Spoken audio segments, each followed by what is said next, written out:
Welcome to Cory's Stories. Are you ready to meditate with Cory?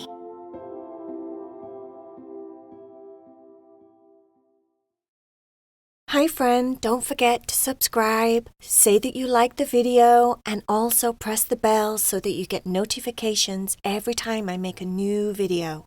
If you love Heidi, Cherry, and VAYA, or Tucker and Leo stories, you can now get exclusive stories on my Patreon account. Go to the links below the video and you can join Heidi, Cherry, and VAYA Club or the Tucker and Leo Club and get exclusive stories with your names in them. I love you all so much. Enjoy the story.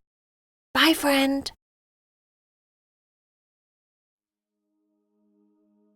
Are you ready to meditate with Cory? Make sure that you're laying in your bed.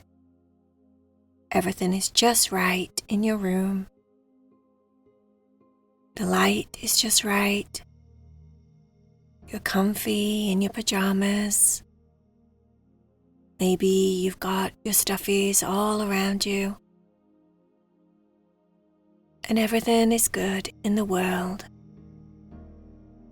so that you can forget all about your day and relax and hopefully fall fast to sleep. Stephany was at school. It was her lunch break and she was sat with one of her friends, Levi.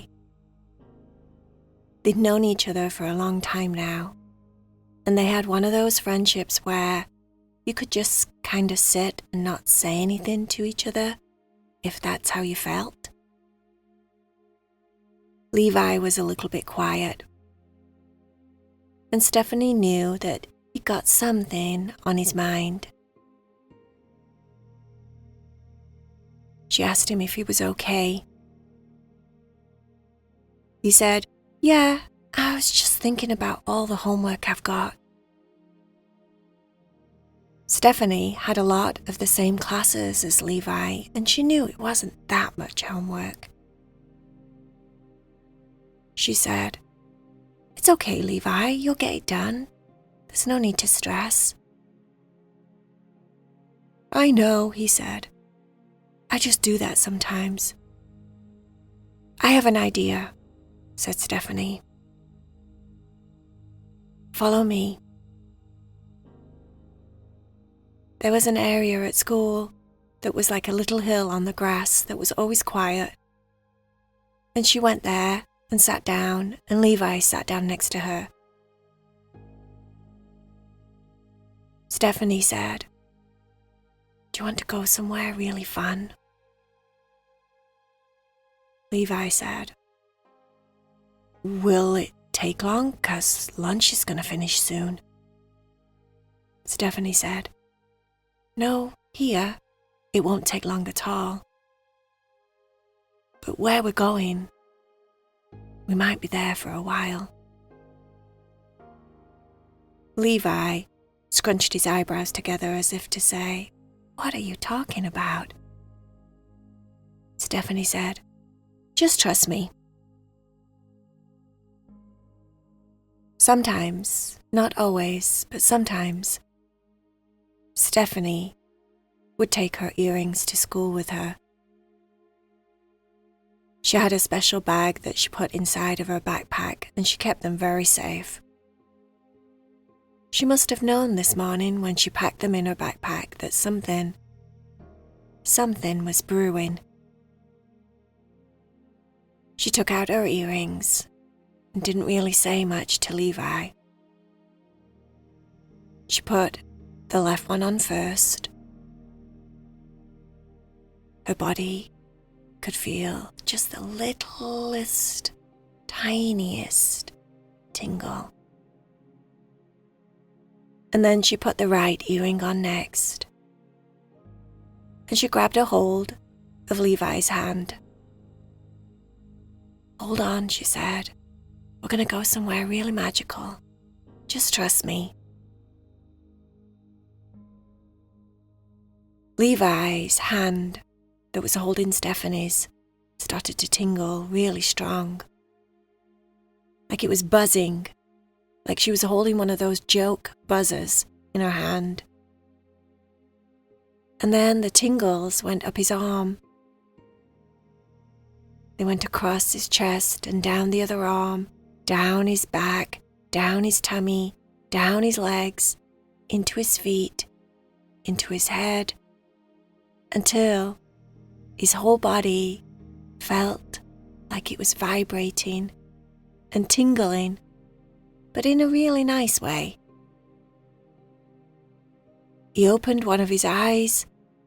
He didn't realize he'd closed his eyes, but he opened one of his eyes and looked at Stephany, and Stephany had her eyes closed. He trusted her. They were really good friends. So he just closed his eyes.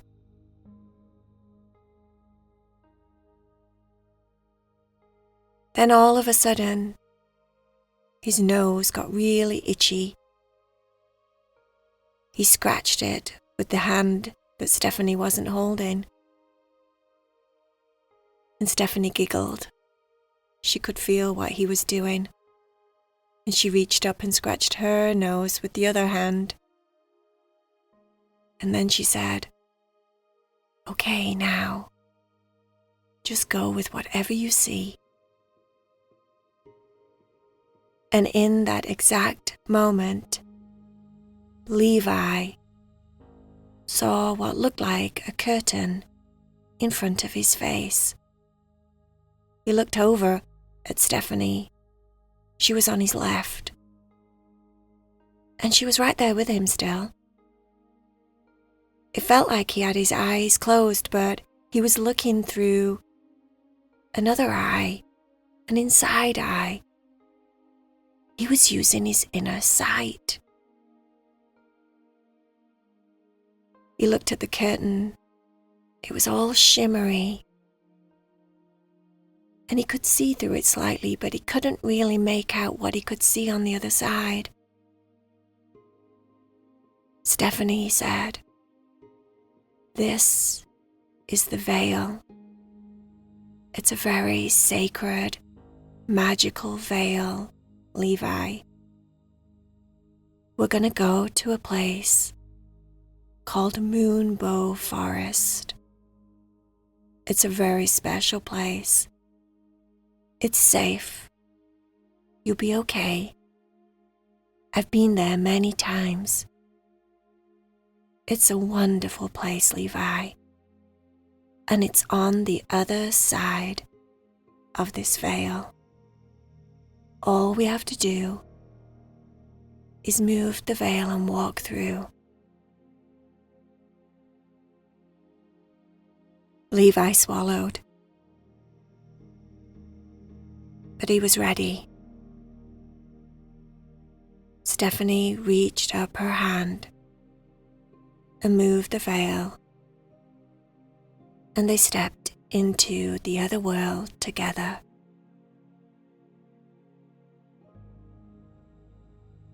At first, Levi didn't open his eyes. The first thing that hit him was the smell. It smelled fresh and clean, and he could instantly tell he was outside, somewhere in nature. When he opened his eyes, he was surrounded by trees. Trees that smelled so good. "Why do the trees smell so good?" he said to Stephany. "Oh, well, you can eat them.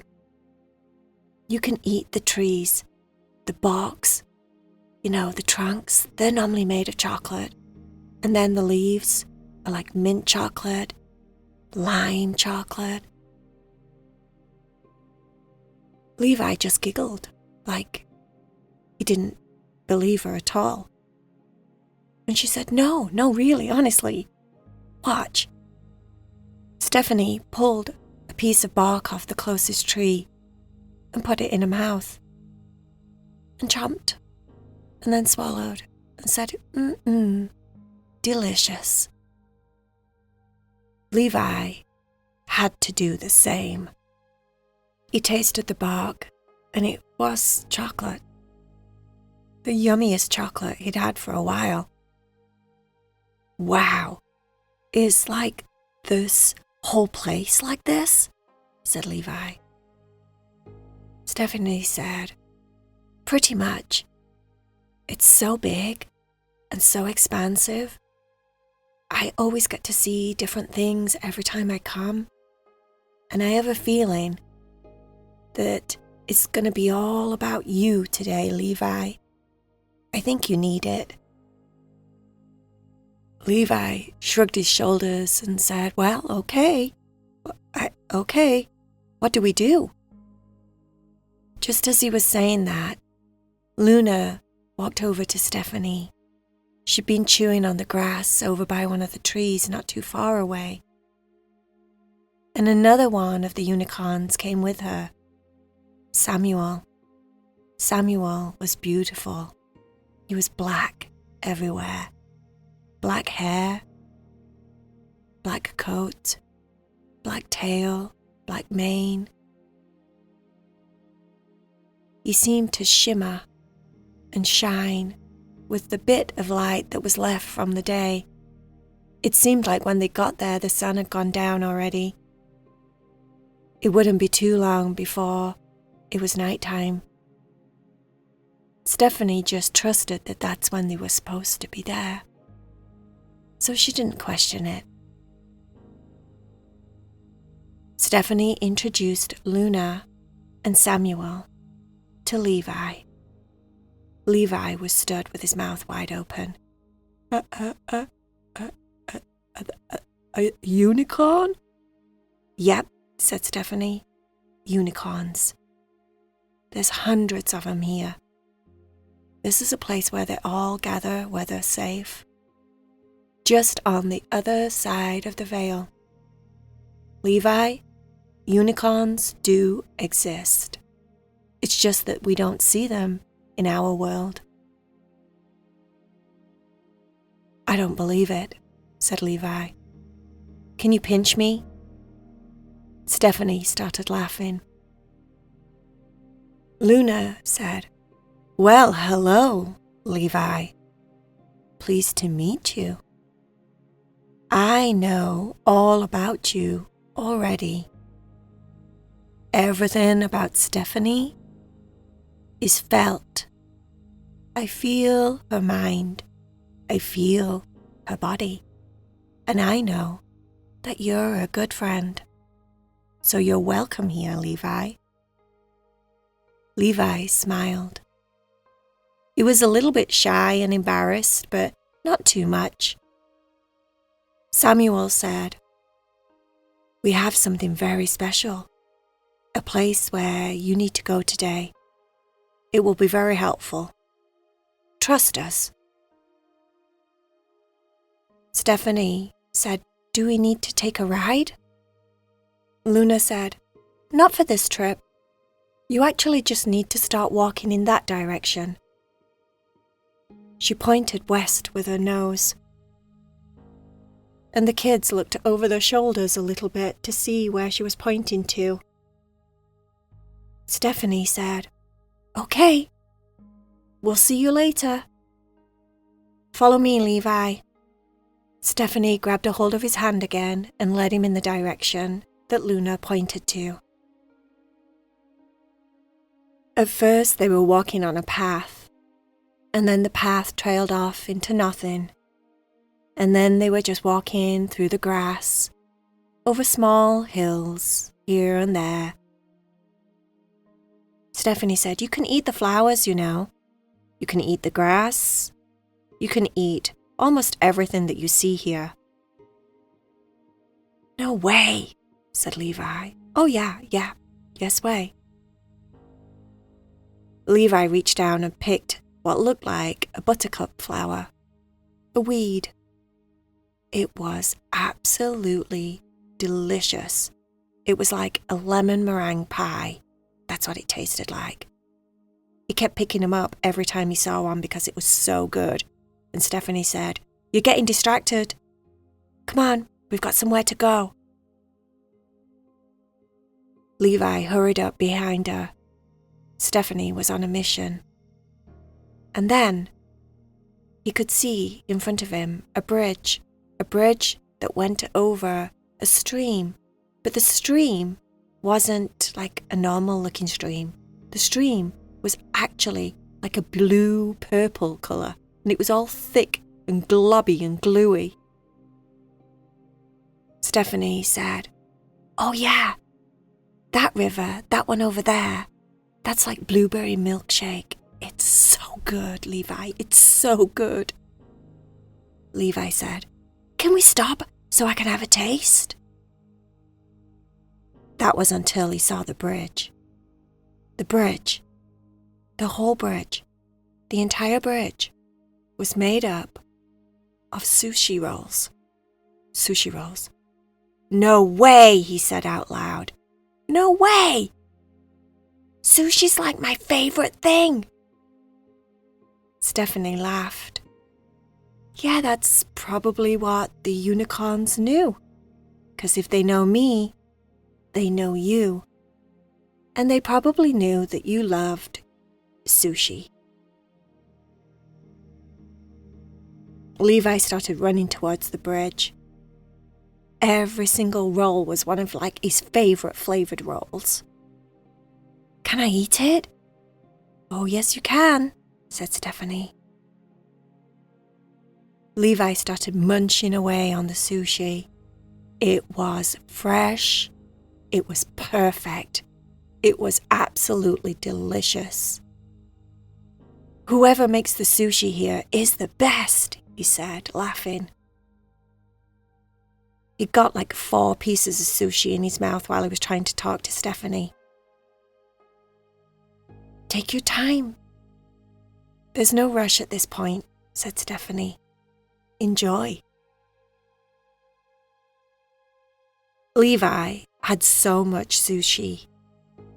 His tummy felt big and full. He was happy. They walked over the sushi bridge and carried on walking. Levi said, "Do you know where we're going?" Stephany said, "No, but I think we'll know when we get there." Not too far ahead was a hill. It was like a medium-sized hill. Stephany said, "I think it's this way. We have to go up this hill." Levi said, "After all that sushi, I'm stuffed." Stephany laughed. She was thinking about all the times that she'd overeaten at Moonbow Forest because the stuff was so good. Oh, to be new again, she thought to herself. But it was really nice to see Levi's excitement and feel all the newness again through Levi. They walked up the hill, and when they got to the top, they looked down the other side. The other side was covered in ramen noodles. "No way," said Levi. "This place is just too cool. How did they know I like ramen?" "Oh, they know," Stephany said. "I think we have to go down this like a slip and slide." "Oh, that's going to be so much fun," said Levi. They both sat down on their bums at the same time. They grabbed a hold of each other's hands, and they were off. It was such a strange sensation, slip and sliding on ramen noodles, big giant ramen noodles. The stuff that was making them all sloppy and wet was flying up and hitting them in the face. They got it in their hair. They got it absolutely everywhere. They were just laughing so hard all the way down the hill. It was a really big descent. And when they got to the bottom, they were basically swimming around in a pool of ramen. Levi said, "I love ramen, but I think I'll pass. on eating this?" Stephany just laughed at him. "Yeah, I'm not surprised. After swimming in it. Ugh." They finally trudged their way through the ramen pool to the side and climbed out. They were wet, they were gross, they were really covered from head to toe in ramen juice, but they didn't care, and they carried on walking. By now it had got very dark. The stars were shining in the sky, and it was a full moon, so there was light they could see, but they could only see from the natural light from the sky. There were so many stars. It was beautiful. It was like the clearest sky Levi had ever seen. And then Stephany stopped. She just stopped walking. Levi stopped. "Why? What? What's happening?" he said. Stephany said, "We're here. I know why they sent us here." Levi looked around. He couldn't really see anything like, a strawberry hill or a chocolate forest that he thought he was going to go see. It was just Stephany and him in a big, clear, open space. But they were standing on a flat stone. "This is the worry stone," said Stephany. "Do you eat it?" said Levi. Stephany said, "Nope, we don't eat this one, we lay on it. Lay down with me. Let's look at the stars." Stephany and Levi laid down. The sky was breathtaking. So many stars. There were shooting stars now and again. There were different star formations in the sky. You could see Orion's belt. Stephany said, "The worry stone takes away your worries, I've been here before, but I came a different way. Luna flew me here one time when I was really stressed about stuff. It works." "What do you have to do?" said Levi. "You don't have to do anything," said Stephany. "You just lay on the stone, and it takes your worries away. It takes your anxiety away. It just makes you feel grounded and solid and very, very happy. It makes you feel safe." Levi closed his eyes for a minute and felt the stone underneath his body. It was hard, but it felt good. It was cool to touch, but he could feel an energy in the stone, like a very similar vibrating feeling that he got when Stephany took them through the curtain. It was like the stone was alive, and it was pulling all of his worries out of him. His tummy felt like it was calming down, settling. He felt more peaceful inside.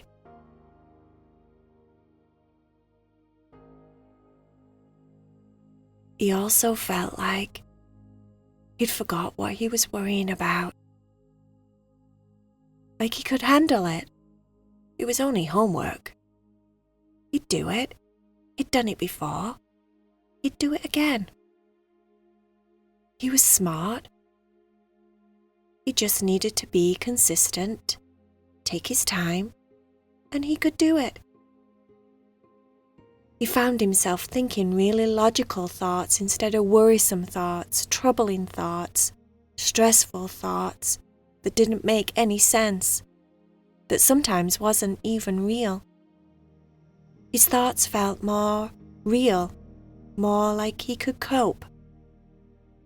"This stone is magical," he said to Stephany. "Yeah," she said, "it is." Do you know what else is magical? Watch this. They were looking at the sky, and one of the stars started to drop closer and closer and closer to them. And as it got closer and closer and closer, it seemed to just change form. And then it fell on Levi's tummy. It was about the size of a marshmallow. It didn't hurt him. It wasn't heavy. It wasn't like the star when it was in the sky. He picked it up and it was freezing cold, but it was solid still. Stephany looked at him and said, "Frozen yogurt." Levi happened to love frozen yogurt. Stephany said, "Yep, I know." Levi hadn't said a word, but Stephany knew what he was thinking and feeling. He was happy. "Frozen yogurt from the sky," he finally said. And every now and again, a star would fall on Stephany or Levi as a little treat for them to eat. Stephany said, "We're going to have to go back in a minute. But know that this worry stone that you're laying on, when you're laid in bed at night, you can recall it. I've done that. I use it a lot. I lay in my bed, and I imagine in my mind that I'm laying on the worry stone. And then whether it's magic or whether it's real, who knows? But I feel it. I feel it underneath my body. And then I know it's going to take away all of my worries, all of my anxiety, all of my stress. You should try it, Levi. It really does work." Levi said, "Oh yeah, I will. Thanks, Stephany. I definitely will."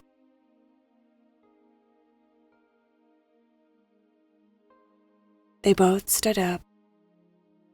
Levi got a funny feeling, like as if he went just a tiny bit dizzy. Not much, just like what it feels like sometimes when you stand up too fast. And then in the next moment, they were back at school, sat on the quiet place where no one normally goes. The bell rang. It was time to go back to class. Levi just looked at Stephany, and Stephany looked at Levi with the biggest smile. "It's between me and you," she said.